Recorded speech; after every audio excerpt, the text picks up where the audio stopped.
At its core, Death Stranding 2 is a more polished and evolved iteration of the original vision. The central gameplay loop remains familiar, delivering cargo, constructing helpful infrastructure, and navigating an asynchronous world shaped by other players' actions. That foundation, the meditative rhythm of travel and connection, is still very much intact. However, this time around there is more variation in the loop. While standard deliveries remain a staple, Death Stranding 2 places a greater emphasis on stealth and combat. Several main missions revolve around infiltrating enemy camps, retrieving valuable items, and extracting safely. The game still encourages non-lethal play, but combat encounters are more frequent and dynamic, supported by a broader range of enemy types and scenarios than its predecessors. What stands out early in the experience is how much more open and accessible the game feels. Players are granted access to a wide array of tools, gadgets, and vehicles much sooner than before. This is a double-edged sword effect. It offers more freedom and creativity in how you approach challenges, but it also risks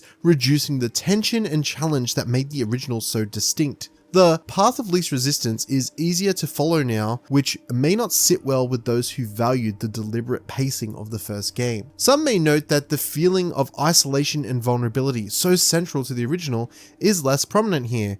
And whilst I would say that is true, I feel it's a deliberate evolution rather than a misstep. In Death Stranding 1, the oppressive atmosphere worked because of the world's fractured state and Sam's initial detachment. The sense of solitude, danger, and spiritual reflection was baked into that journey. In the sequel, Sam is a changed man, and the world is, while still dangerous, no longer as desolate. Moments of tension, serenity, and reflection still exist, but they are contextualized differently. Death Stranding 2 ultimately feels like a more robust experience. The expanded toolkit, deeper combat systems, and emphasis on stealth add meaningful gameplay layers to the overall Death Stranding formula. One of the most welcomed additions, I feel, is the introduction of sub-orders, side quests that go beyond routine deliveries and standard orders. They offer narrative depth and world building to the world of Australia in Death Stranding 2. These quests help flesh out these deliveries, shelters, and the scattered areas across the Australian continent